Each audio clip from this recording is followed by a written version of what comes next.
What is up, Earth's mightiest subscribers? It's Blerd without fear. Welcome back to the channel. Alright, today's video we're going to be talking about 10 Lives of Wolverine number 5 by Benjamin Percy and Joshua Cassara. And in this video, I'm going to be breaking down exactly why Mikhail Rasputin's tampering with time is already starting to come back to bite him in the ass, as well as how this issue sets up the finale for the entirety of the 10 Lives and 10 Deaths story arc. We're going to talk about all that and more right now. But first, if you want to see more awesome videos like this one, hit that subscribe button. I post multiple videos throughout the week, plus live stream the Blerd Cave every Saturday at 1 p.m. Eastern, 10 a.m. Pacific. So hit that bell button. That way you don't miss anything. With that out of the way, let's talk about 10 Lives of Wolverine number 5. You can't see me, you Stevie, wondering how I reach more evolutions than Evie and make it look easy. Last we left off, Wolverine's mind and body, for that matter, had been taken over by Omega Red with the help of Mikhail Rasputin, basically piloting Wolverine the same way he had been piloting everyone else that he had used to try and kill Charles Xavier's ancestors in an attempt to undo the events of House of X. Now, the fix for this is one that I feel is incredibly simple and would be about the way you would expect something like this to go, since all of this hinges on the mind. Wolverine is simply displaced. He's lost within his own mind, basically adrift through all of his different memories, and we even get to see a few. Somewhere we even see how Wolverine has interacted with the ancestors of Charles Xavier throughout time, more specifically Xavier's grandfather. And once again, as we talked about in the videos for 10 Lives of Wolverine number 3, it's in this that we also learn how he gets that pocket watch that he had at the very beginning. Wolverine has basically cemented himself as a part of Charles Xavier's life, all in an effort to ensure that Charles Xavier never gets assassinated, that he always has someone watching over him. And eventually he's able to find his way back into his own mind, kicking Omega Red out of the driver's seat, and likely with the combined help of Charles Xavier and Jean Grey's telepathic abilities, this sends a force feedback back to Omega Red and ultimately Mikhail Rasputin. And this literally puts Mikhail on his ass to the point that he realizes that they're not going to be able to continue going the direction that they're going, that at this point Omega Red's failure is just as much his own failure. He's pretty much going to leave Omega Red holding the bag on this one, and Omega Red is not ready to give up the mission, actually taking the Cerebro sword that was plunged into his heart by Mikhail Rasputin, which was the way he was able to time travel using Mikhail's powers, which I'm actually kind of glad that they addressed this in this issue, that one of the things we've never really completely understood about Mikhail Rasputin's powers is how they work. I mean, yeah, we knew that he could create portals and teleport, and while he also did seem to be able to manipulate time and space, we never really fully knew exactly what were the extent of his abilities, and this is why he's able to use his, for all intents and purposes, reality warping abilities to time travel. It all kind of made this make a little more sense. His powers have largely been used to teleport himself and other people, and now it makes more sense as to why he's been able to do all the crazy stuff he's been doing lately. It's because his powers are getting more fully fleshed out and defined, and he's also getting a bit of a boost being treated as a reality warping mutant, or as Charles calls him, a reality breaker. Ultimately, Mikhail Rasputin's plan has failed, and not only has it failed, his country, Russia, is now under some extreme pressure right now. Because not only is Krakoa likely to expose what Russia has been doing, this little activity of theirs has also alerted Wolverine to exactly where Mikhail and Omega Red are, meaning that the X-Men are very likely going to come bearing down on them any second. And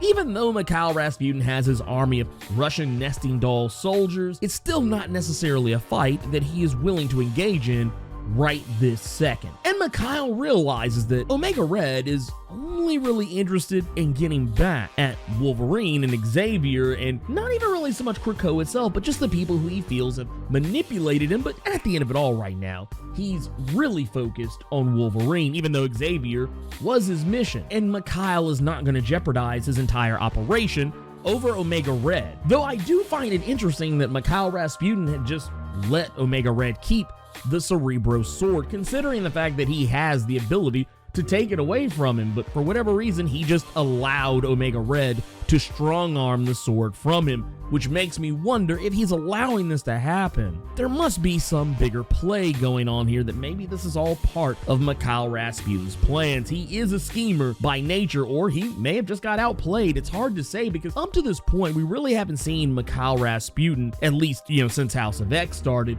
we haven't really seen him go up against anyone who could actually stand up to him. Most everyone we've seen him talking down to and manipulating are all people who are either A, less intelligent than him, B, less powerful than him, or C, both. I just thought it was funny that all it took was one-hitter quitter for him to realize that he didn't want that smoke. Either way, Mikhail Rasputin has his own problems to deal with, because the Kremlin is clearly not happy with him, and he's very likely going to lose a lot of the backing that he has had, because for the most part, Russia has been supporting his whole war against the mutants, because, well, honestly, I guess they just felt like they could get something out of it. But Mikhail Rasputin is right about one thing: the X-Men are coming their way. They are coming after him. Well, just one X-Man, actually, and not even one in an official capacity anymore. That would be his daughter, Laura. Wolverine shows up thanks to Gateway, and he's ready to finish this man-to-man, mutant to mutant, mano a mano, and they have a fight that is eerily reminiscent of something that you would see if you were playing X-Men Children of the Atom or Marvel vs. Capcom, but there was a mod to make it as gory as Mortal Kombat. But the thing that I find interesting here is that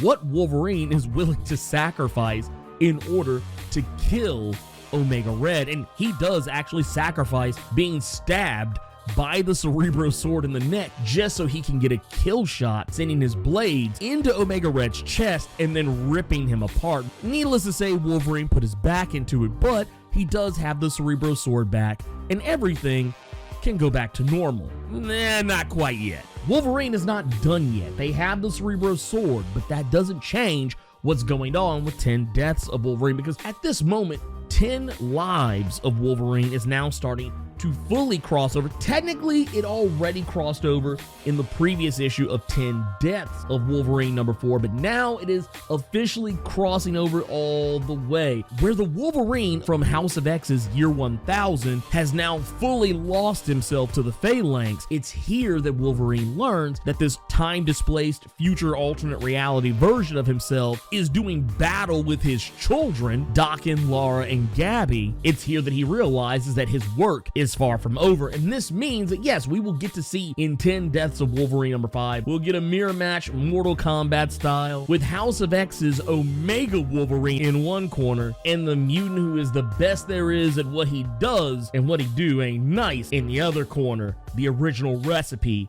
Wolverine. Now, this image is important for a lot of reasons, because for one, not only are Wolverine's children in danger, but we also got to bear in mind that one of the other series antagonists, and I guess you could even say protagonist in some ways, Moira Mctaggart, we might just be getting some answers as to what is her fate right now, because she is still in that Krakoan battle armor. However, she has been stabbed by Omega Wolverine, and she seems to just kind of be laying there bleeding to death. Now, it's not to say that she's dead in this scene, though some might look at this and think maybe she is. I don't think that's the case. Just like I said in the video for 10 Deaths of Wolverine #4, I think that this is just her laying there catching her breath, maybe even playing dead, and who knows, maybe she is actually dead. But I don't think that is her final resting place, because once again, as we saw in 10 Deaths of Wolverine #3 and 4, when she attacked Omega Wolverine, that is how he became infected with the Phalanx. Something tells me that since he has the Phalanx within him, and he was using it when he stabbed her, that a part of the transmode virus jumped from him into her, and I think we're gonna wind up seeing Moira Mctaggart get that Phalanx upgrade a little bit early. Not to mention when she was doing her whole lightning storm deal during the events of 10 Deaths of Wolverine #5, we may even see her show up in the modern day to maybe even make sure that all of this plays out the way that it should. Who knows? But that said, I really enjoyed this whole thing. 10 Lives of Wolverine has been great. I will definitely say I've been enjoying 10 Deaths of Wolverine a little bit better,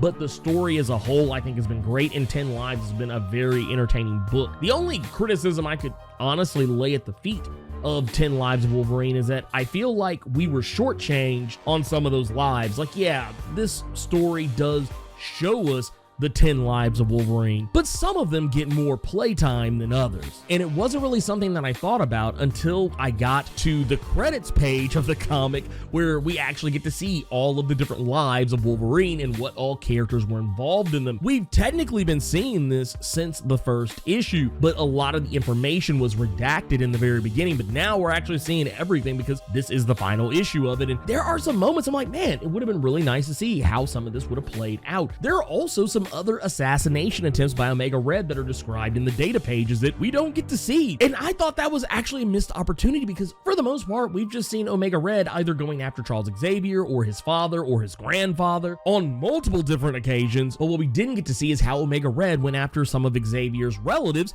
on his mother's side, and how interesting some of this stuff was because it wasn't so much direct confrontations, it was him manipulating things behind the scenes. And I think that's something that we should get to see more of because, and I kind of feel like I'm repeating myself here in regards to the Sabretooth video. You're talking about how I prefer the Sabretooth, the cerebral assassin version of Sabretooth, the guy that can get in your head, the guy that can mess with your mind, the guy who's a plotter, a schemer, as well as brute force and primal fury. I feel like Omega Red works best when he's that way as well, not just some mindless killing machine who freaks out whenever he sees Wolverine. I think that Omega Red also benefits from the times that we've seen in the past where he's a more cold, calculating, very meticulous villain. I think he's even been more successful in some of those attempts when he has taken that approach. And we actually get to see it on the panels, but we see it in the data pages. And that's one of the, and it's not just a criticism of 10 Lives and 10 Deaths of Wolverine. It's actually a criticism of the entirety of the whole X-Men shebang since House of X, is that I feel like some of the best parts of these stories get told in data pages. It's like they're just giving us a readout, but not actually showing us some of the stuff that I think would be even more interesting than some of the things they actually do end up showing us. But once again, that's kind of just been par for the course since House of X. And while in some aspects I think it's cool, there are some times, like right now, where I'm not crazy about it. But with all that said, 10 Lives of Wolverine is so much better than I actually thought it was going to be. I was genuinely concerned that while I was, excited because it's Benjamin Percy and Joshua Cassara just doing their thing as usual, I still felt a little bit of worry that this wasn't going to stick the landing the way that it ultimately wound up doing. But anyways, let me know what you thought about 10 Lives of Wolverine number 5. Keep it plus ultra and sound off in the comments.